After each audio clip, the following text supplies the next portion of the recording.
Our church, Custer Road United Methodist Church, is going to be a growing church. It's going to serve all of Plano, it's going to serve Allen, it's going to serve North Richardson and the outlying community. Custer Road United Methodist Church is not going to be a small church. We're going to be a growing church and we're going to be a big church, not because that's what the institution wants, but that's what Jesus Christ commanded.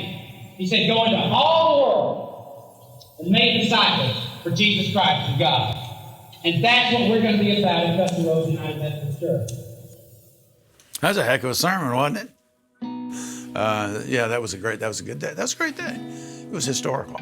Well, that day it was snowing and it was really unexpected. We thought it was going to be sunny, and the lady I was going to have play the piano for the first Sunday said she didn't drive in the snow, so we were having to make changes on the fly that night. And we didn't expect anybody to come, but boy, it was great. I think people really wanted to come out and start the first go-round. It was at Thomas Elementary.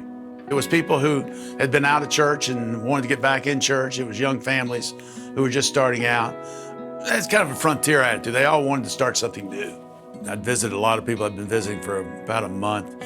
And I would get also water hookups. Anyone who'd moved to the town, we'd get their water hookup. I figured they were new, and I'd call them and say, you're interested in church, and probably 20% said they were. And so what I tried to do is go over see them, and that's we built up a pretty good crew. I knew there was so much potential. There were so many people, men and women, who wanted this position. I was lucky, I got it, and I didn't want to be the one who failed with it.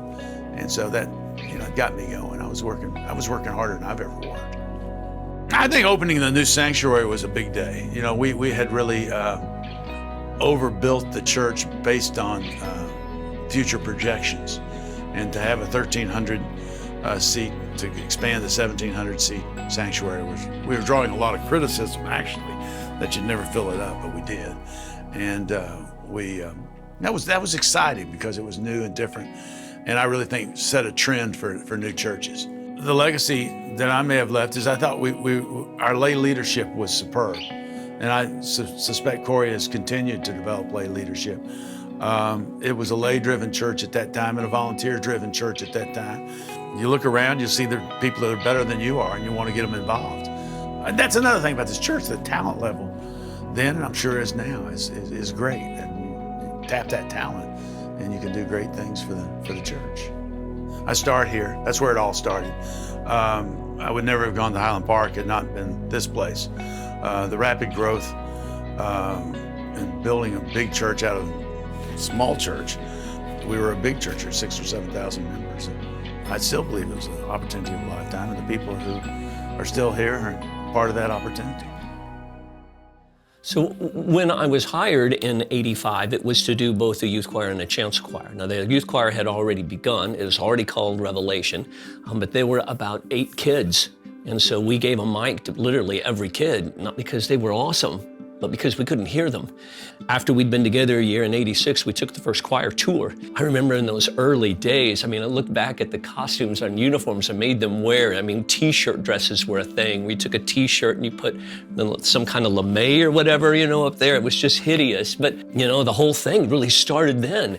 And I guess it was because I'd experienced it as a kid, and I'd gone on choir tours in college, and I just knew how much community was built. It's the ministry that happens in the context of music making that is so much a gift to me, and I think been a gift to everyone who participates. I came here in 1995 and stayed until 2006. I followed, of course, Mark. The first Sunday, I was absolutely petrified. Not only was Mark a great pastor, great leader, he was the one and only that this church had ever seen, had ever known. That first Sunday, I've never been so nervous in my entire life. And thank God everything went all right. I didn't say it was great or good, but it went all right. I started thinking when I drove down here this morning about all the staff people, the involvement of the lay people whenever there was a need in the community or even in the state. If it was a call for some kind of clothes or blankets or food, we'd run out of places to put everything. We'd get such a response. In terms of people volunteering, we might have 100 just show up without even having to broadcast it. It was just astounding, the activity and energy of the lay people the entire time I was here. I tried not to get in the way. That's how I led. I tried not to gum up the works. Well, when I first came to Custer Road was an exciting time. On that first Sunday, at the time Custer Road had 3 morning worship services, and they decided to have 2, and they were jam-packed. The choir loft was filled to capacity, and they threw in a little gospel number, I guess, just for me. And it was just an extraordinary, wonderful Sunday. I was excited. I don't know, for whatever reason, I was hoping I didn't get a ticket before I got here. I don't know why. Well, one of the most exciting things early on was the Christmas Eve candlelight service. And the only way I can describe it was, wow.